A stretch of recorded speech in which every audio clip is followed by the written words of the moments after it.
Bonsoir les sportifs connectés, c'est Jérôme du blog montrecardiogps.fr.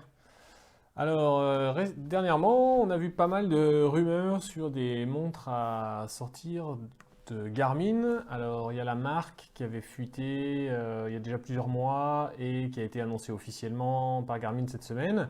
Et puis, il y a toutes les rumeurs qui vont autour d'enregistrements auprès de la FCC. Donc, on peut penser à une nouvelle montre triathlon, donc probablement la Forerunner 945, deux Forerunner 245, une version avec musique et une version de base, une Forerunner 45 et puis pourquoi pas trois nouvelles Phoenix 6. Donc dans ce live, on va parler d'un peu toutes ces nouvelles montres finalement qui sont en rumeur parce que on peut aussi penser que Suunto va sortir une nouvelle Suunto 7 avant l'été et puis pourquoi pas Polar, quelque chose dans les cartons. Donc finalement là où les autres années les annonces étaient assez concentrées sur le CES pour lancer l'année et puis après des annonces en début d'été ou juste avant l'été. Là, on n'a eu pas grand-chose au CES, vraiment rien, parce que finalement Garmin a été la seule marque à annoncer quelque chose, mais réservé pour le marché US. Donc, mais là, par contre, on a cette fois beaucoup de fuites qui convergent. La marque qui donne quelques éléments sur les nouvelles fonctionnalités qu'on trouvera dans la Phoenix 6. Donc là, j'en ai fait une petite analyse et on va discuter de tout ça ce soir. Laurent propose de commencer par Suunto. Alors, on peut commencer par Suunto rapidement parce que finalement, pour l'instant, il n'y a pas de rumeur. Je vous assure, je scrute le net régulièrement parce que voilà, Suunto, l'analyse elle est rapidement faite. Ils ont abandonné le nommage de Spartan. Ils partent maintenant sur des numéros, donc Suunto 3, Suunto 9. Et à partir de là, tout ce qui entre, c'est des montres potentielles. Donc, est-ce que ça sera une Suunto 5, une Suunto 6, une Suunto 7? Ça, je ne peux pas le dire exactement, hein, mais voilà, il y aura une Suunto, certainement une Suunto peut-être 5 ou 7 qui sera tout simplement une Suunto 9 avec un peu moins de fonctionnalités, peut-être un peu plus ciblée running et moins haut de gamme outdoor. Voilà. Mais comme je vous dis, pour l'instant, il y a vraiment pas la moindre fuite. Donc on peut clôturer là l'affaire Suunto.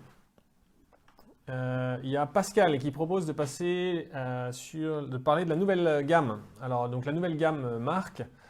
Euh, j'ai été rapide hein, dans la présentation de la gamme. Hein. J'ai mis un petit paragraphe par montre. Alors d'une part parce que vous pouvez prendre une Phoenix 5 Plus, y rajouter un petit peu d'autonomie et puis après, il n'y a pas grand-chose de spécifique d'une montre à l'autre. Elles sont hors de prix, donc je pense que c'est pas, vous n'êtes pas la cible de Suunto, vous, lecteur de ce blog. Mais en revanche, j'ai quand même fait une analyse bien creusée des specs et des visuels que Garmin a donné pour sa communication. Et en fait, on y trouve des éléments très intéressants. Donc du coup, j'ai mis à jour l'article que j'avais fait sur les rumeurs des Garmin à venir. Et je vous fais la liste de ce que j'ai trouvé. La première, j'ai trouvé ça sur un visuel. Vous connaissez alors je porte pas de Garmin sur moi ce soir. Mais si vous voyez le widget, le statut d'entraînement des dernières Garmin, là, on avait le fitness et le load, donc la charge d'entraînement et le fitness, et ensuite un statut qui disait si on est productif en sous-entraînement et autres.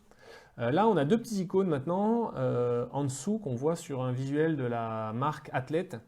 Et donc, je pense que quelque part, alors ça c'est des algorithmes Firstbit, mais donc quelque part, ça veut dire que maintenant Firstbit doit prendre en compte des choses d'environnement.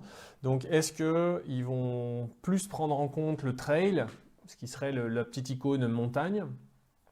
Est-ce qu'ils prendront en compte l'altitude et la raréfaction d'oxygène? Je ne sais pas. Et puis le petit soleil, ça peut être de prendre en compte la chaleur. Bah oui, parce que quand on fait un entraînement, si on fait une séance d'1 h 30 par 8 degrés ou par 33 degrés, bah forcément les performances sont pas les mêmes. Et pourtant, eh ben, si on court moins vite par 33 degrés, c'est là qu'on charge plus la mule et qu'on éprouve plus le corps. Donc ça, c'est à mon avis la nouveauté qui peut être intéressante sur le suivi de la charge d'entraînement. Après, bon, il y a des petites évolutions cosmétiques sur la... Il y a un autre visuel là, avec des évolutions cosmétiques sur ce widget. Et notamment, après, j'ai été voir le site Firstbit. Et en fait, Firstbit, ils ont un site qui est assez bien fait, qui répertorie tous leurs algorithmes et tous les produits qui utilisent leurs algorithmes. Donc là, la marque apparaît. Et on découvre que Firstbit fournit l'algorithme de prédiction du temps de course. Avant, c'était Garmin qui avait son propre algorithme. Et donc là, alors je ne sais pas pourquoi, Garmin n'a pas réutilisé son algo de prédiction de temps de course. Mais maintenant, ce sera un algorithme Firstbit. Alors ça ne veut pas dire que ça sera plus fiable, on verra. Pour moi, ça collait assez à mon temps, mon record perso de semi-marathon, par exemple. Je sais que certaines personnes se plaignent que ça ne va pas du tout.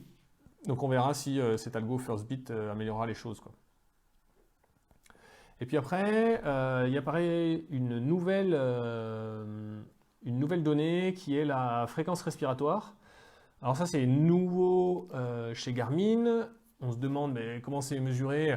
Bon, en fait, c'est juste il faut porter une ceinture cardio qui mesure la variabilité des fréquences cardiaques et ça permet à la montre de déduire la fréquence respiratoire. Cela dit, c'est quelque chose qui existe depuis des années sur Suunto. Je ne sais pas si c'est très utile. Enfin, en tout cas, moi, je n'ai jamais vu d'utilité comme donnée à analyser. Voilà, qu'est-ce que vous faites pour analyser la fréquence respiratoire? Bon, je ne sais pas, mais ça sera intéressant justement de voir comment Garmin l'implémente et ce que ça peut apporter dans les métriques d'entraînement.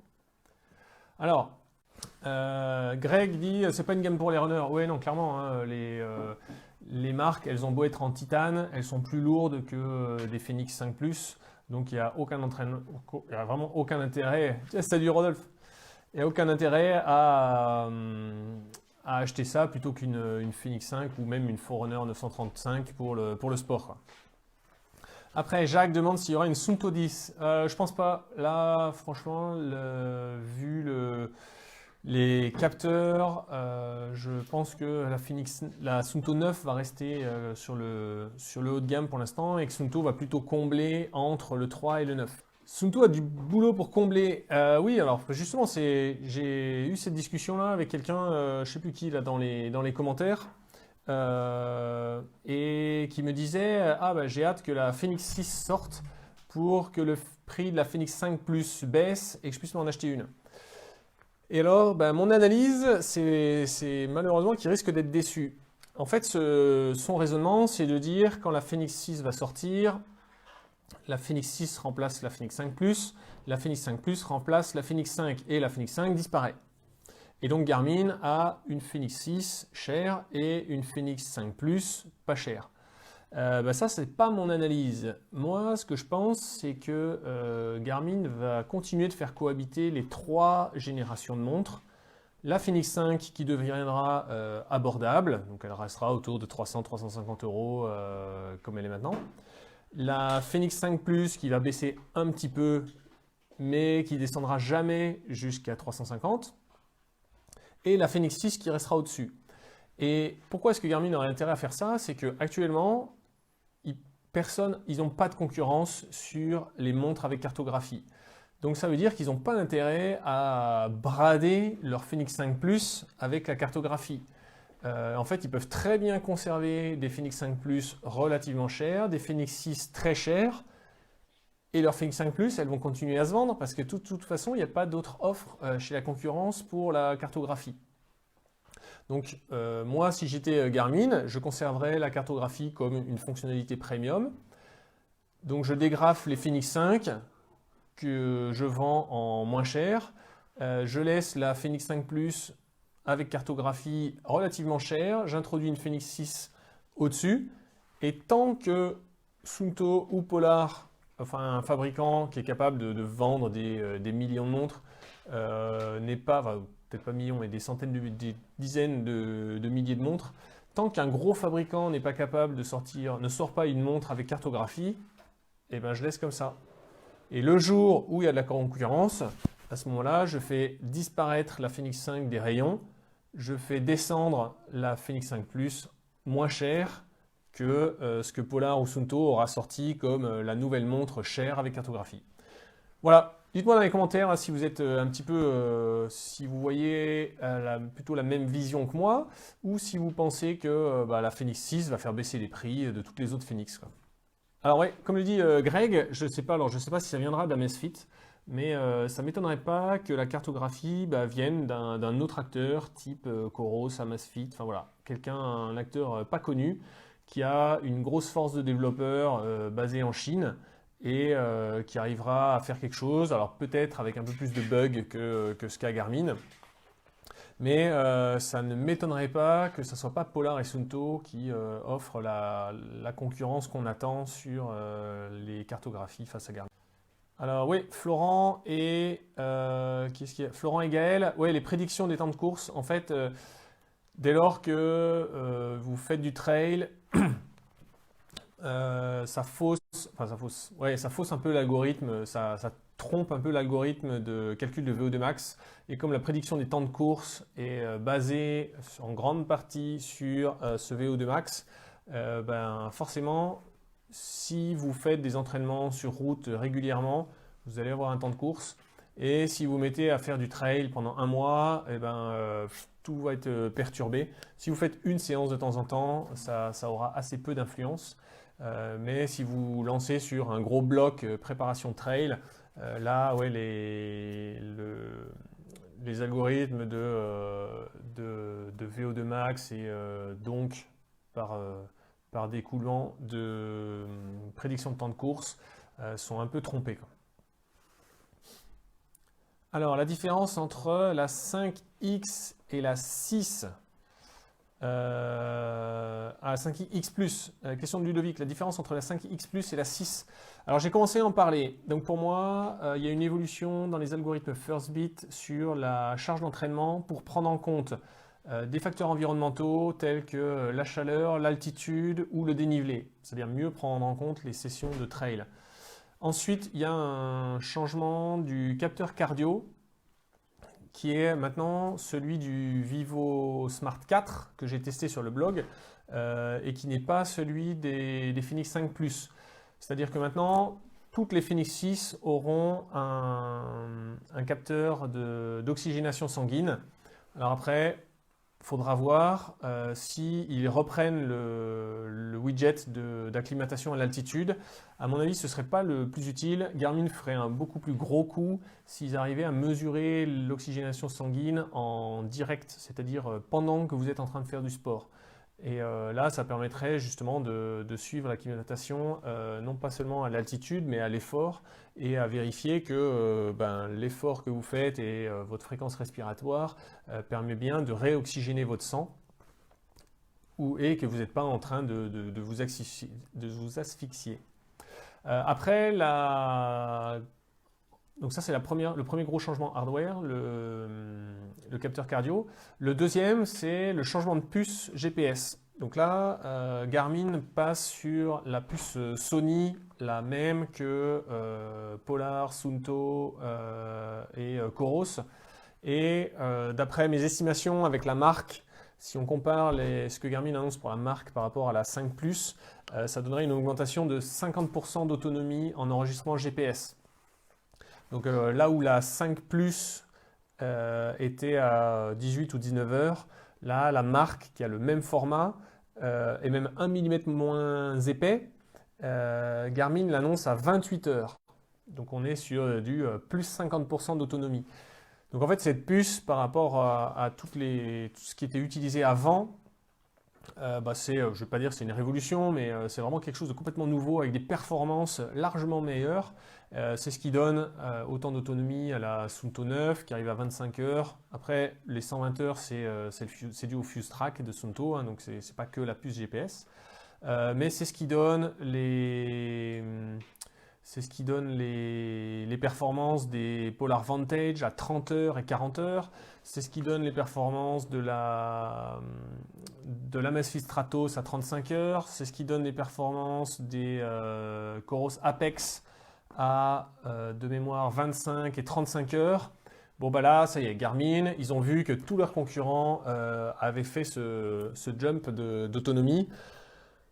Que eux, au contraire, en rajoutant des fonctionnalités, carto, musique, etc., ils faisaient baisser l'autonomie de leur montre. Donc là, ils passent à la puce Suunto, et donc on peut attendre à ce que la Fenix 6 elle ait 50% d'autonomie de plus que la Fenix 5 Plus. Après, le dernier changement que j'ai spoté, c'est sur la présentation des notifications. Là, il y a un rendu de la marque où maintenant on voit l'icône sur le côté gauche de l'écran et le texte du message sur le côté droit. Donc là, il faudrait voir à l'usage si ça optimise mieux l'utilisation de l'écran. De toute façon, là, après le live, vous pouvez aller sur le blog, lire 2 articles. C'est je pense le dernier, l'article qui fait le commentaire de l'analyse des marques. Cela dit, c'est des montres qui sont très chères, qui ne seront pas intéressantes pour vous, donc cet article, vous n'êtes pas obligé d'aller le voir. Allez plutôt voir l'article qui s'appelle Des Garmin à gogo, sur lequel je recense toutes les rumeurs des nouvelles Garmin en ce moment, et là-dessus, vous verrez le détail, mon analyse, et c'est là-dessus que je me base pour faire ce live avec vous en direct. Des news sur les compteurs Polar. Je ne sais pas, mais c'est vrai que les M460 et V650 datent, mais là, j'ai vu aucune rumeur, rien du tout. Cela dit, bon là, Polar vient de sortir 2 montres. Il n'est pas impossible qu'ils sortent une autre montre, c'est-à-dire que je pense que Polar va faire comme a fait Garmin et comme a commencé à faire Suunto, c'est-à-dire sortir un peu plus de montres. Ça permet de toucher plus, de mieux segmenter le marché, donc de sortir des montres au meilleur prix. Et ensuite, ça permet de renouveler plus souvent, donc d'inciter un peu plus à l'achat, de toucher des nouveaux clients, etc. Donc ce ne serait pas étonnant, Polar a vécu longtemps sur sa V800, là ce ne serait pas étonnant que maintenant ils sortent des nouvelles montres en plus des Vantage V, Vantage M. Toto hésite entre la Fenix 5 Plus et la 5X Plus. Alors c'est hyper simple, les deux ont été testés sur le blog, donc tu peux aller lire les 2 articles. Tu en as pour un bon quart d'heure rien qu'à lire, et après tu auras encore à comparer.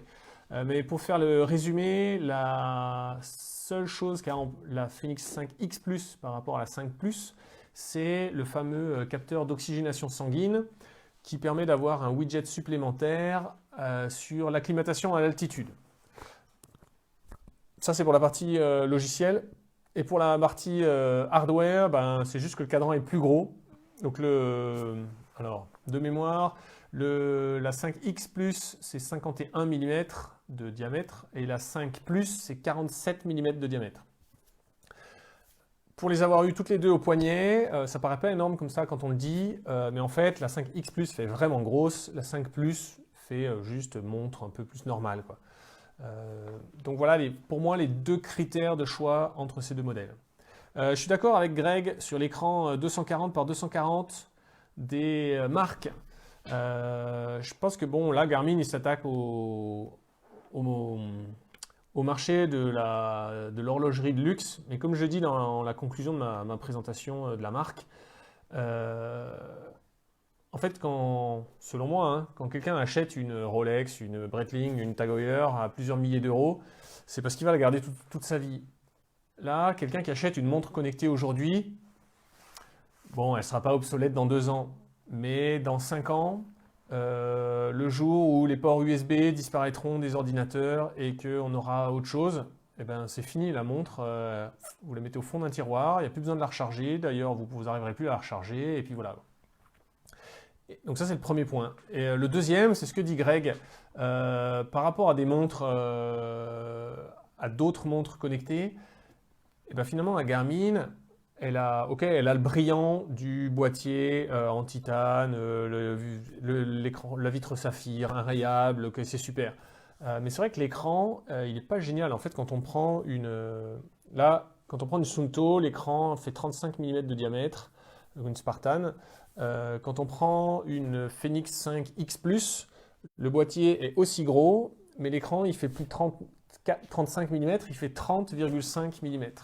C'est 5 mm de moins pour le même boîtier, une résolution qui passe de 300 par 320 à 240 par 240. Donc ouais, je suis d'accord sur, notamment ça se voit, alors ça paraît pas grand chose comme ça, la résolution de l'écran, et quand on fait du sport, la résolution de l'écran, ça change pas les performances. Mais quand on veut afficher des watch face, il y a des super watch face qui sont faites sur Connect IQ par exemple. Mais dès qu'on veut afficher des watch face avec des aiguilles, bah, je suis désolé, 240 par 240, c'est encore pas suffisant, quoi. L'aiguille, on voit, elle est légèrement pixelisée. Quand on a des montres comme les Spartan, la dernière que j'ai testée, la Verge, qui a une résolution de, je crois, 360 ou 380, là, c'est pas du tout pareil, on a de beaucoup plus jolis watch face. Gaël qui demande si le signal, bon alors j'imagine des nouvelles Garmin là, sera avec un point toutes les 2 secondes ou toutes les secondes. Je pense que ce sera toujours un point toutes les secondes, parce qu'en fait, Garmin, ils ont pas, c'est pas qu'ils ont, ouais, ils ont quand même pas le choix en vendant des montres aussi chères à se rater sur la précision GPS. Et or là, je l'ai vu dans mes tests. Lorsque Suunto a sorti la Suunto 9, elle avait une précision moins bonne que les Spartan. Quand Polar a sorti la Vintage V, elle n'avait pas une super précision au début. À chaque fois, il a fallu attendre une mise à jour. Mais là, Garmin, en vendant les montres au tarif auquel ils les vendent, c'est-à-dire largement au-dessus de la concurrence, je pense qu'ils n'ont pas trop le droit à l'erreur sur la précision. Et à mon avis, c'est ça qui fait qu'ils ont commencé à tester cette puce sur les marques. C'est que, selon moi, le public qui achète justement une montre de luxe, parce que c'est une montre de luxe, il n'est pas trop regardant sur la précision GPS. Parce que celui qui achète une montre de sport pour faire du sport, lui, il est regardant sur la précision de la montre GPS. Donc à mon avis, ils ont fait ça dans ce sens-là pour pouvoir tester auprès d'un public qui achète une montre juste pour avoir une belle montre et pas avoir une super montre précise. Et comme ça permet à Garmin de commencer à collecter des données sur les traces GPS avec Galileo, sans Galileo, avec GLONASS, sans GLONASS, etc. Et donc peut-être essayer de gagner un temps, donc de gagner une mise à jour, sortir la marque, laisser les gens faire des essais, faire une mise à jour pour la précision GPS, et à ce moment-là seulement sortir la Fenix 6. Alors, réponse au tracker qui revient sur les compteurs GPS. En fait, souvent dans les boîtes, ils ont différentes branches et la branche montre et pas celle qui fait la branche compteur. Chez Garmin, c'est encore plus subdivisionné, c'est-à-dire que chez Garmin, ils ont une branche sport et une branche outdoor. Faire du ski, ouais, c'est pas très bon pour le genou, mais raquette ça passe. J'ai fait, ça marche. Pascal qui dit que mon blog c'est du travail. Bah oui, si tu veux un petit de quoi te jauger, c'est une dizaine d'heures par semaine depuis 5 ans. Donc c'est en plus de mon travail, en plus de ma famille, c'est ma passion quoi. Donc une passion, on compte pas. Bah voilà, si je compte, c'est une dizaine d'heures par semaine. Je pense pas que la 245 sera un modèle d'entrée de gamme triathlon. À mon avis, la 245, c'est vraiment la remplaçante de la 235. Alors, ça va, quand je dis ça, ça va un peu à l'inverse de ce que j'ai dit pendant longtemps. C'est-à-dire, selon moi, j'avais analysé le fait que Garmin ne sortait qu'une 645 et pas de 245 à cause de la Vivo Active 3. En fait, quand on analyse les fonctionnalités de la Vivo Active 3 et les fonctionnalités de la 645, ben, il n'y a pas franchement de place pour une autre montre à côté. En fait, la Vivo Active 3, elle est positionnée au tarif qu'aura la 245. Maintenant qu'elle a la programmation d'entraînement, VO2 max, etc., elle a à peu près les fonctionnalités qu'on attend d'une montre running moyenne gamme. Honnêtement, il manquerait pas grand-chose. Il manquerait juste, selon moi, le temps de récupération. Voilà, la récup. Et donc, j'avais dit qu'il n'y avait pas tellement de place pour la 245. Alors, pourquoi est-ce que maintenant Garmin va sortir une 245? Bah, c'est probablement que la 235 se vend encore bien. Que bah, du coup, il y a un marché pour une montre milieu de gamme, là, autour de 250, 300 euros, qui soit pas aussi, enfin autour de 250, ouais, 300 euros, qui soit pas aussi technique que la 645. Donc ils sont un peu moins chers, mais parce que voilà, les gens qui cherchent une montre running n'ont pas forcément des objectifs à atteindre, donc ils n'ont pas besoin forcément des running dynamics, ils n'ont pas forcément besoin de la charge d'entraînement, etc., etc. Et donc finalement, vous prenez une Forerunner 235, ben, ça répond encore aux besoins de pas mal de monde. Sauf qu'elle est vieillissante, donc tout de suite on pense obsolescence, etc., etc. Et avec Suunto qui a sorti la Spartan Trainer autour de 230 euros, Polar qui a la M400, qui a la Vantage M autour de 230 euros, bah finalement peut-être que la 235 elle commence à être un peu vieillotte et du coup les gens se reportent sur ces deux montres-là. Donc du coup c'est peut-être ça qui fait que maintenant Garmin va sortir, et alors c'est sûr, hein, là c'est... En général, il y a pas mal d'infos qui sont conservées en Non-Disclosure Agreement, là, NDA, quand les marques font une demande à la FCC. Mais là, il y a deux demandes qui sont marquées Forerunner 245 et Forerunner 245 musique. Donc, c'est sûr, il y aura deux Forerunner 245. On peut estimer leur date de sortie parce que justement la clause de confidentialité elle est levée de mémoire le 16 avril. Donc on peut se dire que le 15 avril, Garmin annonce la Forerunner 245. Après, il y a un autre dossier FCC qui est déposé pour une levée de la confidentialité le 16 juin ou le 26 juin, quelque chose comme ça. Donc là aussi, nouvelle montre, mais par contre là, il y a peu d'infos sur le contenu. Là, tout, vraiment, il n'y a pas de fuite sur le contenu, tout est bien caché. Donc il y aura, mais là, moi je dirais, juste avant l'été, là, la Forerunner 945. Alors il y a des rumeurs qui disent, dans les milieux anglophones, là, que Garmin va sortir une nouvelle gamme triathlon qui s'appellera plus Forerunner, donc ça ne sera pas la Forerunner 945. Bon, Garmin l'appellera comme ils veulent, mais bon, c'est bien la remplaçante de la Forerunner 935. Et donc là, a priori, ce que disent les Anglais, c'est qu'il y aurait simplement un nouveau nommage avec une triathlon haut de gamme et une triathlon moyenne gamme. En gros, c'est juste reprendre la 935, 735, et puis donc 945 et 745. Quoi. Donc a priori, deux nouvelles montres triathlon. Top, top, top. Alors allez-y avec les questions, la bombarder. Si jamais j'ai pas répondu, on reprend. Voilà, Pascal, la 235, ben ouais, c'est sûr. Hein, en termes de rapport qualité-prix, la 235, elle est très bien. Il y a juste que je pense que maintenant, les gens sont un peu hésitants parce qu'elle commence à être vieille. Et voilà. Ah, la question intéressante de David sur Suunto. Alors j'ai déjà répondu à des commentaires à quelques-uns comme ça, mais comme ça, sur ce live, ça me permet de le dire à tout le monde. Est-ce que le fait que Hammer Sport se fait racheter par des Chinois, ça change quelque chose? Enfin, ça va changer quelque chose chez Suunto. Alors Hammer Sport, en fait, c'est la holding qui détient un gros paquet de marques de sport. C'est Salomon, Arc'teryx, Suunto, il y a Ed, Enfin voilà, ils ont différentes marques dans le milieu du sport.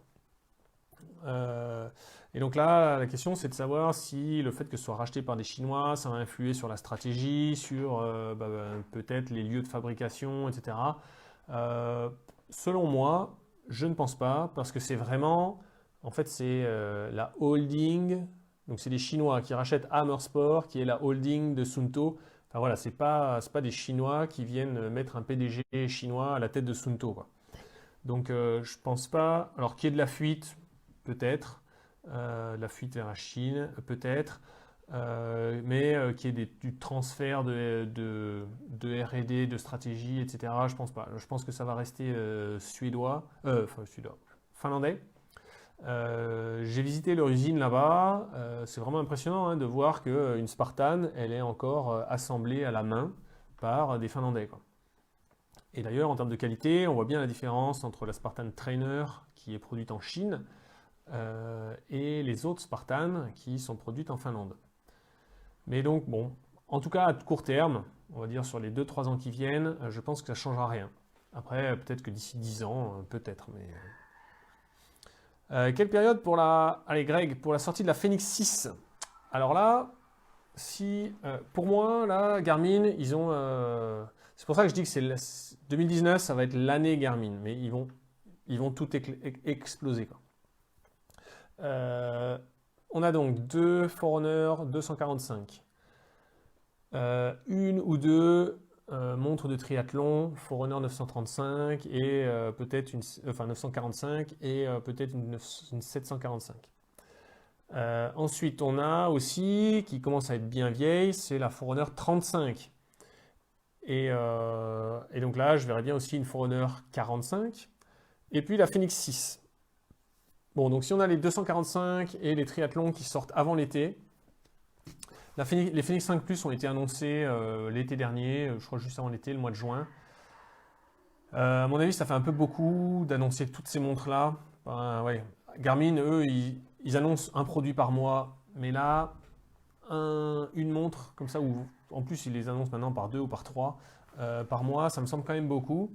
Mais donc je verrais bien la 245 très vite, la 945 juste avant l'été. Et puis après, bah, le prochain créneau, le créneau suivant pour vendre, c'est quoi? C'est la période, la fin de la rentrée et pour viser les cadeaux de Noël.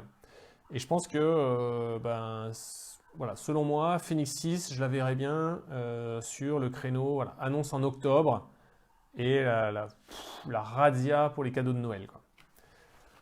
Alors après, bon, certains font vraiment des calculs. Il y a eu 18 mois entre la Phoenix 5 et la Phoenix 5 Plus. Donc 18 mois pour la Phoenix 6, ça nous ramène à début 2020, donc il n'y en aura pas en 2019.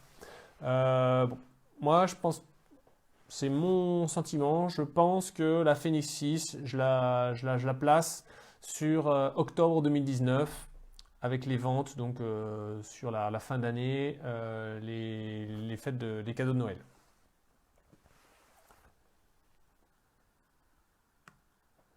Après Sunto, je verrais bien une Sunto 7 avant l'été. Et Polar, ben, c'est difficile à dire. Ils ont pas. Faudrait attendre qu'ils communiquent sur la prochaine mise à jour des Vantage pour voir si ça y est, la Vantage est à un bon niveau de fonctionnalité, ce qui pourrait leur permettre de sortir une nouvelle montre, ou si au contraire ils continuent de ramer pour rattraper les autres, et donc là bah, ils vont concentrer toute leur masse de développeurs sur les Vantage, et donc ce qui va retarder un peu des sorties de nouvelles montres. David, un nouveau capteur, quoi? Parce que nouveau capteur plus précis. Alors si tu parles de GPS et de cardio, bah là c'est entériné, hein. GPS, c'est la puce Sony, la même qu'on trouve maintenant chez Polar, Sunto, Coros, Amazfit. La puce Sony parce qu'elle consomme beaucoup moins, elle permet d'avoir des autonomies de dingue. Et puis le capteur cardio, ben, c'est le nouveau capteur cardio qu'ils ont sorti sur le Vivo Smart 4. Je pensais que je pensais qu'il était spécial pour le Vivo Smart Card parce qu'il est super fin le Vivo Smart Card, donc ça oblige de mettre les LED et les capteurs sur une ligne. Mais là, a priori, ils l'ont repris sur la marque. Ils n'ont pas repris le capteur des Phoenix, là, 3 LED et une cellule là au milieu. Donc voilà, ça sera le capteur cardio pour les Phoenix de cette année, quoi. Ah, question de Gaël là, qui demandait si la 245 était un entrée de gamme triathlon. Non pour la 245. Par contre, a priori, Garmin va bien sortir 2 modèles de triathlon. Alors, je sais pas si je peux parler d'entrée de gamme parce que finalement, à part la Forerunner 35, actuellement, Garmin, ils n'ont pas d'entrée de gamme, quoi. Toutes leurs montres, c'est déjà, quand on compare avec la concurrence, c'est déjà du milieu de gamme. Et après, ils ont du haut de gamme, mais ils ont clairement pas de montres pas chères, quoi. Les capteurs cardio, Garmin, compatibles natation. Ça, je ne peux pas encore le dire tant que j'ai pas vu un test j'ai pas lu le test de la marque de Raymaker. En fait, j'ai vu dans la spec, dans la fiche de la marque que elle était compatible pour le cardio en natation. Mais cela dit, je ne sais pas si c'est parce qu'elle est compatible avec la ceinture HRM Swim ou si c'est parce que le cardio optique est activé en mode natation. Donc ça, c'est quelque chose qu'il faudra que je creuse, que je regarde pour voir. Oui, Gaël, 235 pour le triathlon, c'est si tu as. Alors, je sais pas si c'est la même application de Connect IQ, mais sur mon article des meilleures applications Connect IQ, j'avais trouvé une application triathlon donc qui permet d'utiliser n'importe quel Garmin compatible avec Connect IQ sur du triathlon. Et selon moi, c'est la solution parfaite pour les gens qui se disent tiens, j'ai envie de faire un triathlon une fois dans ma vie. Ça ne sert à rien de mettre 300 €, de racheter une nouvelle montre. Il suffit juste de télécharger l'appli Connect IQ, vous faites votre triathlon, vous dites c'est bon, je l'ai fait, je suis triathlète. Je l'ai fait une fois, j'ai vu ce que c'était de passer d'un sport à l'autre, les muscles, la fatigue, etc. Donc c'est une super solution. Alors, le retour à la forme carrée. Alors, ben, effectivement, je peux pas dire avec certitude que cette forme carrée sera la montre de triathlon. Cela dit, dans le dossier du test de FCC qu'on peut consulter là, on voit qu'une montre à écran carré, parce que donc ils mettent le label sur lequel il y a les logos, le logo Bluetooth, le logo Wi-Fi, le Stempel FCC, le numéro de série FCC, hein. Et ben ce label est rectangulaire. Donc si le label est rectangulaire, ça veut dire que l'écran qui affiche ce label, il est rectangulaire. Donc il y a bien une montre Garmin rectangulaire dans les cartons. Après, ce qui m'a fait dire dans mon analyse que ça pouvait être la Forerunner 945, c'est que elle a été testée avec des bracelets Quick Fit, dont un en titane. Elle a le Wi-Fi, Bluetooth, ANT+, paiement sans contact. Et elle a un bouton menu. Bon, donc toutes ces choses-là, ça me fait dire que ça peut être la nouvelle Forerunner 945.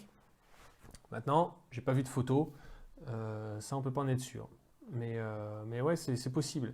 Alors, bon, est-ce que c'est un choix de Garmin parce qu'il y a toujours des gens qui regrettent l'écran carré de leur 920? Est-ce que c'est pas le risque pour Garmin parce que finalement je suis persuadé que pas mal de râleurs qui aimaient bien l'écran carré de leur 920 depuis 2 ans qu'ils ont une 935, à mon avis il y en a une bonne partie qui a dû s'habituer à l'écran rond. Donc est-ce qu'ils vont sauter sur l'occasion quand il y aura un écran carré ou est-ce qu'ils vont dire finalement ma 935 elle est quand même plus jolie avec son écran rond?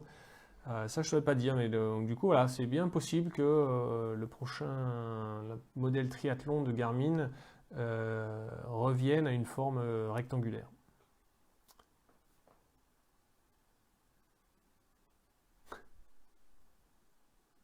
Ah, Jacques, c'est un grand débat selon moi ça. Donc Jacques il se pose la question sur il y a des anti-Garmin, des anti-Suunto ou au contraire des fans Garmin, des fans Suunto qui critiqueront toujours ce que fait l'autre. Bon, je pense qu'en effet c'est difficile de démêler tout ça. Pourquoi? Parce que ce que je dis toujours c'est que sur les forums c'est les gens qui râlent qu'on vient voir. Les gens qui sont contents de leur montre, ils utilisent leur montre, ils en sont satisfaits et puis c'est tout. Et finalement, les seuls qui viennent râler et qui viennent ajouter des messages et des messages et des messages, ce qui fait que sur certains forums, il y a des fils de discussion qui sont énormes de gens qui se plaignent de telle ou telle montre. Mais voilà, il y a pas, c'est pas contrebalancé par plein de gens qui disent, qui viennent dire, ah moi c'est génial, c'est exactement ce que j'attendais, elle est précise comme j'attendais, les fonctionnalités que je voulais, etc., etc. Donc déjà ça, je pense que c'est ce qui est difficile d'avoir un ressenti sur ces gens-là. Même chose pour les SAV. Moi, j'ai beaucoup de gens qui m'écrivent en me disant il m'est arrivé ça, ça, ça, ça, ça, j'ai appelé le SAV, ils ont été nuls, là, là. Mais finalement, jamais personne ne m'écrit pour me dire j'ai renvoyé ma montre et une semaine après, je l'ai reçue, le SAV était génial. Donc ça, c'est difficile. Ensuite, savoir s'ils ont raison. Moi, ça, je le dis hein, clairement, chaque fois qu'on me demande des conseils, qu'on me demande une montre précise en GPS, les autres fonctionnalités, je m'en fous. Voilà, ça, c'est arrivé aujourd'hui. J'étais dans le train, je rentrais du boulot, j'avais reçu un message, quelqu'un qui disait je m'en fous des fonctionnalités, moi, juste ce que je veux, c'est un GPS précis. C'est quoi la montre la plus précise si on met de côté toutes les autres fonctionnalités? Et donc là, je lui ai répondu, moi, depuis 2 ans, là, toutes les montres que j'ai testées depuis 2 ans, ce sont les Suunto Spartan les plus précises. Alors pas la Spartan Trainer, mais toutes les autres, les grosses Spartan. Voilà. Après, est-ce qu'ils ont raison ou pas raison? Là où il y a des gens qui se plaignent, et ça je veux bien les croire, c'est lorsque des gens de Garmin passent chez par exemple Suunto. Parce qu'en fait, les applications n'ont rien à voir, quoi. Chez Garmin, Garmin Connect, on peut tout faire depuis l'appli, tout est réglable depuis la montre, depuis l'appli. Alors ok, c'est fouillis, c'est une usine à gaz, il y a des trucs de partout, bon. Mais du coup, quand ils passent sur Suunto, ils disent putain, mais mon appli, elle me permet juste de regarder des stats de ma sortie, enfin de mes sorties, et c'est tout. Elle fait rien d'autre, rien de plus. Donc du coup, voilà, et ça, je veux bien le croire que tous les gens qui passent de Garmin à Suunto, au départ, sont déçus par l'appli Suunto. Ça, je veux bien le croire.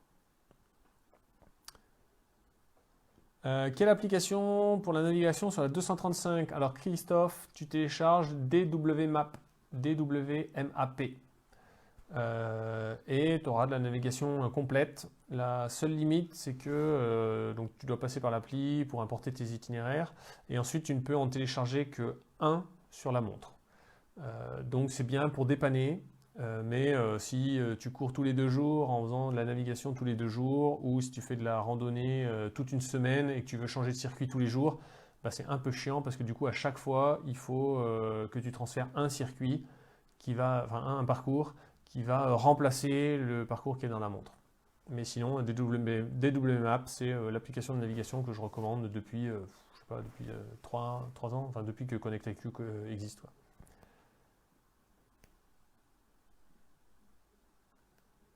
La Vantage V, après la mise à jour, le parcours, ouais, le suivi de parcours est parfaitement fiable. Le seul petit bémol, là où elle est un petit peu moins bien que les concurrentes, c'est que comme à l'origine, elle n'a pas été dotée d'une boussole, eh bien, lorsqu'on est à l'arrêt, la montre ne sait pas dans quel sens on est tourné. Donc du coup, la navigation s'arrête et ça devient un point, et on n'a plus de flèche vers où on va. Donc ça oblige, là-dessus, tu n'as qu'à aller voir, lorsque j'ai fait la vidéo de la mise à jour justement de la Vantage, donc c'est la mise à jour, je ne sais plus, 2 quelque chose, hein. On va voir sur la chaîne YouTube, et bien là on le voit très bien. À un moment, je me suis arrêté en filmant l'écran et là d'un seul coup, pop, il n'y a plus de flèche de direction parce que la montre ne sait plus dans quel côté. Et donc il faut se déplacer pour que la montre relève un point GPS toutes les secondes et qu'elle sache qu'on est en train de se déplacer vers là. Si on s'arrête, on n'a plus de direction. J'espère que vous avez trouvé ce live intéressant. On a parlé de pas mal de nouveaux modèles. Là, je pense qu'on a couvert quand même beaucoup de sorties de ce qui va se passer cette année. Après, il y aura toutes les montres un petit peu plus olé olé, genre Amazfit qui peut sortir quelque chose, Coros qui peut sortir quelque chose. Mais là, bon, eux, comme c'est des marques encore récentes sur le marché, c'est encore assez difficile de cerner leur stratégie, de cerner leur gamme, de cerner leur cycle de renouvellement de produits. Donc là, bon, ça arrive un peu plus en surprise. Il y a toujours quelque chose que j'attends avec impatience, c'est la mise à jour des Coros Apex pour avoir le suivi d'itinéraire. Il l'avait annoncé pour fin février, bon là on est mi-mars, donc c'est qu'ils ont sûrement eu un problème sur le suivi, mais je vais suivre ça quoi. Une montre à conseiller par rapport à la batterie qu'on puisse enlever.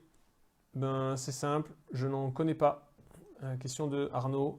Je ne connais pas de montre dont on peut enlever la batterie. Après, je sais pas, il faudrait que je porte toutes les montres que j'ai chez moi chez un horloger et lui demander lesquelles il est capable de démonter et remonter en garantissant l'étanchéité et lesquelles il n'est pas capable pour lesquelles c'est pas possible. Voilà, ça n'a pas été prévu à la conception. Là-dessus, si vous voulez savoir pourquoi Arnaud pose cette question, allez voir une vidéo que j'ai postée sur comment entretenir la batterie de sa montre cardio, de sa montre GPS ou bon, bref. Et j'explique là-dedans justement tout ce qu'on croit être vrai sur les batteries, la charge des batteries, la décharge des batteries, l'entretien des batteries, et tout ce qui en fait est totalement faux, tout ce qu'il faut faire en revanche et ce qu'on ne peut pas faire. Et là, bah ouais, au bout d'un moment, c'est sûr que toutes les montres, comme tous les téléphones, auraient besoin de remplacer la batterie pour regagner en autonomie. Mais là, bah, maintenant, c'est plus possible, quoi. C'est juste pas fait pour. Michael, les applications à prévoir sur MovesCount, non, c'est sûr, il n'y aura plus rien sur MovesCount. Par contre, sur l'application Suunto, ben, je pense qu'ils vont continuer d'essayer de remettre à niveau pour arriver à... À mon avis, ce qui manque encore sur l'application Suunto, c'est les analyses long terme qu'on pouvait faire sur MovesCount. Ou sur MovesCount, on pouvait prendre carrément toutes les données de toute l'année et faire des graphes à trois dimensions. Donc on pouvait faire un axe horizontal, un axe vertical et faire varier la taille des points. Donc tout ça, tout ce qui est analyse, il n'y a pas sur la nouvelle appli Suunto. Donc voilà, je pense qu'il faut qu'ils ramènent un peu de ça, arriver à faire des analyses de performance sur plus qu'une semaine.